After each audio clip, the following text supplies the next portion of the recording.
Hello everyone, नमस्कार दोस्तों। स्वागत है आप सभी का नौकरी की बात बाय पीबी सर में। और आज हम आप लोगों के लिए एक बहुत ही महत्वपूर्ण सूचना लेकर आए हैं जो कि मध्य प्रदेश लोक सेवा आयोग की ओर से आया है।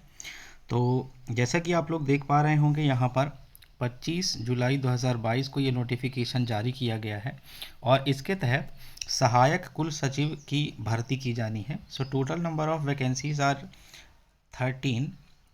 13 पदों पर सहायक कुल सचिव मतलब असिस्टेंट रजिस्ट्रार की भर्ती की जानी है। और इसकी जो परीक्षा तिथि इन्होंने घोषित की है वो है 25/9/2022 को। और ऑनलाइन आवेदन करने की जो अंतिम तिथि रखी है तो ये रखी है 25/8/2022, मतलब कि 25 अगस्त 2022। और इसकी प्रारंभिक तिथि अगर हम बात करते हैं तो यहाँ पर आपको 6/8/2022 से इसका फॉर्म भराना शुरू हो जाएगा। तो आप लोगों के लिए एक बहुत ही इम्पॉर्टेंट अपॉर्चुनिटी है। तो आज हम इसी के बारे में पूरी डिटेल आपको बताएंगे। शुरू करने से पहले अगर आप चैनल में नए हैं तो चैनल को सब्सक्राइब कर लीजिए, क्योंकि ऐसे नोटिफिकेशन आपको रोज़ मिलते रहेंगे। वीडियो पसंद आए तो लाइक करें, शेयर करें और कमेंट सेक्शन में कमेंट करके बताएं कि आपको वीडियो कैसा लगा। आइए स्टार्ट करते हैं।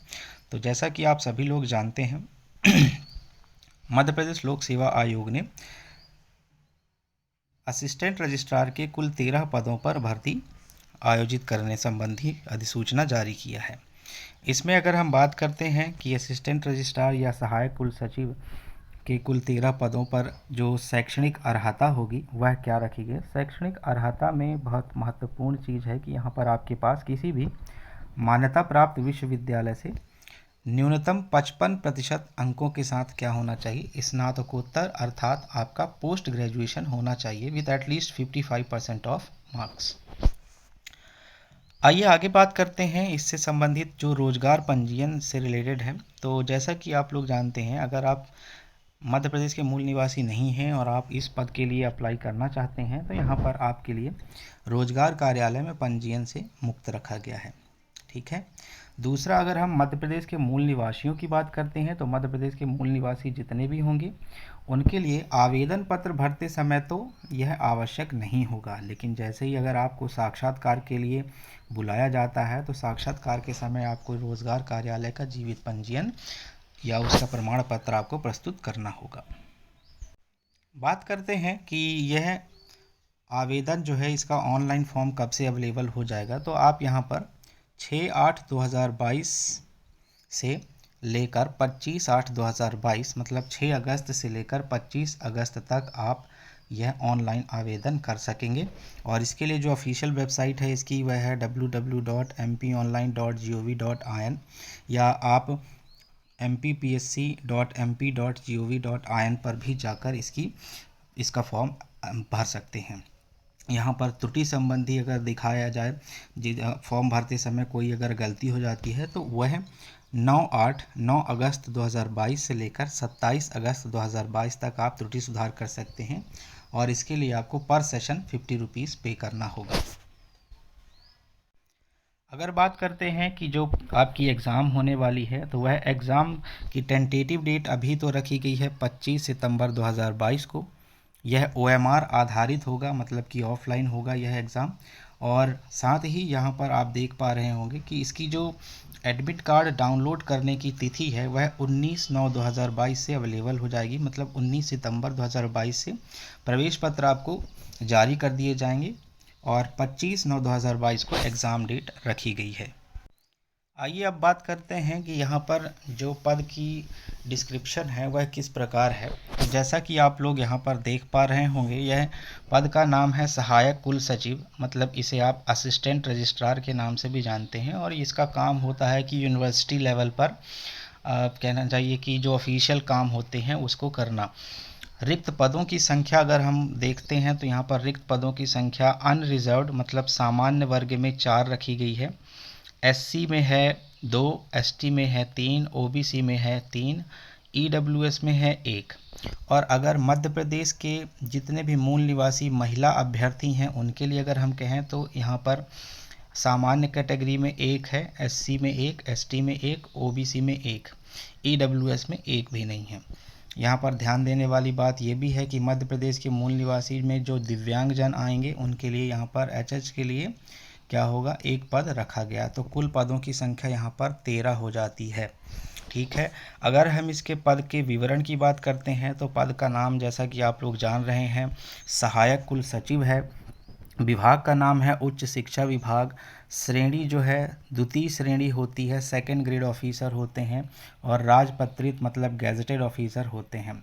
पद की स्थिति है अस्थाई। यहाँ पर आपको ध्यान देने वाली बात यह है कि अस्थाई तौर पर आपकी नियुक्ति 2 वर्षों हेतु संविदा आधार पर की जाएगी और समय अगर आपका परफॉर्मेंस या समय अच्छा रहता है तो आपको परमानेंट भी किया जा सकता है, पर पहले आपको 2 साल के कहना चाहिए संविदा आधार पर नियुक्ति दी जाएगी। दूसरा यहाँ पर वेतनमान की बात करते हैं तो छठवें वेतनमान के अनुसार आपकी जो सैलरी रहेगी 5,400 ग्रेड पे पर 15,600 से लेकर 39,100 रुपये के बीच रहेगी।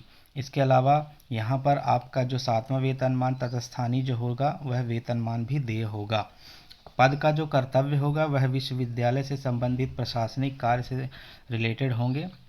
शैक्षणिक अर्हता जैसा कि पहले भी बता दिया गया है, शैक्षणिक अर्हता किसी भी मान्यता प्राप्त विश्वविद्यालय से आपको न्यूनतम 55% अंकों के साथ स्नातकोत्तर उपाधि धारण करना होगा, मतलब पोस्ट ग्रेजुएशन होना चाहिए आपका विद एटलीस्ट 55% ऑफ मार्क्स। अगर हम बात करते हैं कि आयु सीमा क्या रखी गई है इस पद के लिए, तो आप देख पा रहे हैं यहाँ पर आयु सीमा जो है न्यूनतम 21 वर्ष है और जो मैक्सिमम है अपर एज लिमिट है वह 40 वर्ष रखी गई है। तो 21 वर्ष से 40 वर्ष की आयु तक के जितने भी कैंडिडेट हैं वो अप्लाई कर सकते हैं। आयु की गणना जो होगी वह 1/1/2023 को मतलब 1 जनवरी 2023 से की जाएगी। हालांकि यहाँ पर आयु सीमा में कुछ छूट का भी प्रावधान रखा गया है। अधिवार्षिकी आयु 62 वर्ष रखी गई है। चयन प्रक्रिया जो है, चयन प्रक्रिया आपका 2 चरणों में संपन्न होगा, जिसमें से प्रथम चरण जो होगा वह आयोजन कब हो किया जाएगा, 25 सितंबर 2022 को किया जाएगा। उसके बाद इसमें जितने लोग क्वालिफाई होंगे उनका शॉर्टलिस्ट बनाया जाएगा और साथ ही उनको इंटरव्यू के लिए बुलाया जाएगा और इंटरव्यू में आपके परफॉर्मेंस के आधार पर आपको क्या किया जाएगा, मेरिट लिस्ट में स्थान दिया जाएगा और फिर आपको चयन कर लिया जाएगा। बात करते हैं ऑनलाइन आवेदन करने के संदर्भ में निर्देश और अन्य जानकारी से संबंधित। तो जैसा कि यहाँ पर आप लोग देख रहे हैं सहायक कुल सचिव के पद हेतु ऑनलाइन आवेदन करने के संदर्भ में आवश्यक अनुदेश इस प्रकार हैं। पहला कहता है कि उपरोक्त पदों हेतु आवेदन पत्र केवल इस वेबसाइट या इस वेबसाइट के माध्यम से भरे जा सकेंगे, मतलब इसकी ऑफिशियल वेबसाइट या mponline.gov.in के माध्यम से आप ये फॉर्म भर सकते हैं। अभ्यर्थी अपने घर पर भी ऑफिशियल वेबसाइट पर जाकर इंटरनेट बैंकिंग या नेट बैंकिंग या क्रेडिट कार्ड या डेबिट कार्ड के माध्यम से आप लोग इसका फॉर्म भर सकते हैं।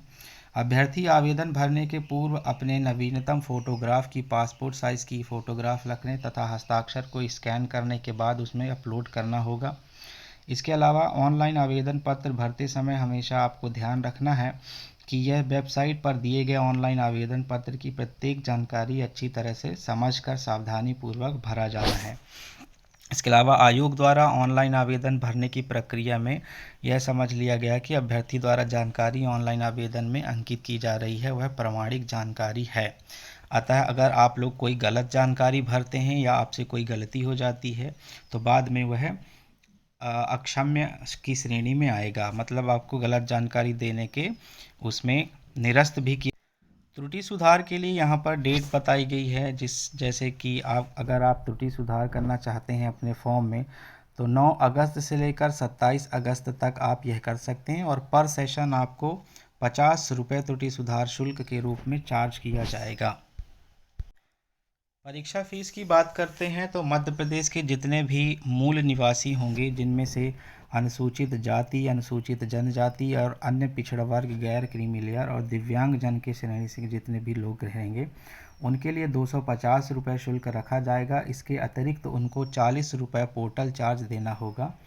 इसके अतिरिक्त सामान्य वर्ग मतलब कि जो अनरिजर्व्ड कैटेगरी के होंगे और दूसरे राज्यों के जितने भी कैंडिडेट होंगे उनके लिए फ़ीस रखी गई है 500 रुपये और 40 रुपये पोर्टल चार्ज रखा गया है।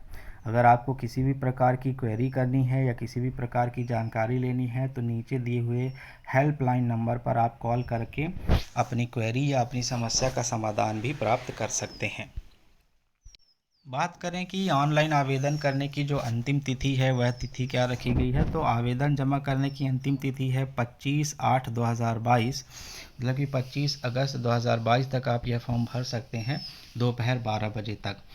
हालांकि आपको फॉर्म भरते समय किसी भी प्रकार का कोई डॉक्यूमेंट अपलोड नहीं करना है, लेकिन जैसे ही आपका कहना चाहिए कि जो इंटरव्यू होगा या साक्षात्कार होगा उस टाइम पर आपको इनमें से सभी डॉक्यूमेंट्स जो बताए गए हैं यहाँ पर वो आपको लाना होगा। तो जैसे आयु संबंधी प्रमाण पत्र होना चाहिए, शैक्षणिक अर्हताओं के प्रमाण पत्र होना चाहिए, शासकीय सेवक होने का प्रमाण पत्र, दिव्यांगता प्रमाण पत्र होना चाहिए आपके पास।